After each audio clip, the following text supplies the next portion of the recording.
My name is Chad Griffiths. I've been a commercial real estate broker for over 15 years. On this channel, I talk about real estate, business, finance, and last week I even talked about LinkedIn. In this particular video, I want to discuss the differences between residential and commercial real estate. This video will be a very straightforward explanation if you don't already have familiarity with the topic. If you already have some knowledge on the topic, you may want to check out the video I did on cap rates. I'll leave a link up here. Let's start with residential first. At the most basic level, residential real estate refers to properties which people live in. Where things get a bit more complex is when we start talking about properties that have more than just a couple of units. A duplex, triplex, and fourplex are all likely to be classified as residential. There are a few instances where you might split hairs on this, but you won't find anyone sitting around arguing whether a 5-unit building is residential or commercial. Another clue on how we can differentiate between property types is to look at your local municipality and see how they define different types of properties. In my city, if we look at the tax classification, we'll see there are 3 distinct classes: residential, other residential, and non-residential. Other residential, in my specific city anyways, refers to multifamily.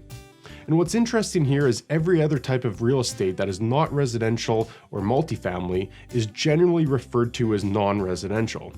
It's a catch-all phrase that refers to a number of different types of properties.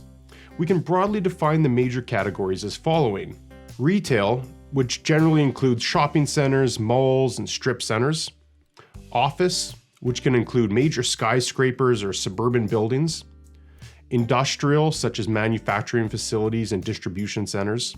I made a longer video about industrial, which I'll also link up here. Hospitality, which generally will include hotels and restaurants. And lastly, institutional, which will include schools, universities, colleges, and recreation centers. There are many other ones too that don't neatly fit into one of these categories, such as churches, bottle depots, self-storage, gas stations, etc.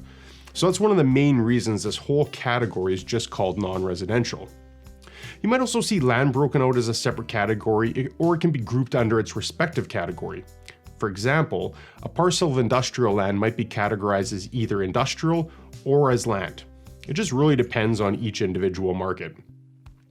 As a whole, all these types of non-residential properties can be broadly defined as commercial real estate. In future videos, I'll go into greater depths about investing in these different types of properties. I'll also go into more detail for each of the individual categories of commercial real estate, which is often called asset classes. There's a lot to learn about the industry, but it's a fascinating space to invest in.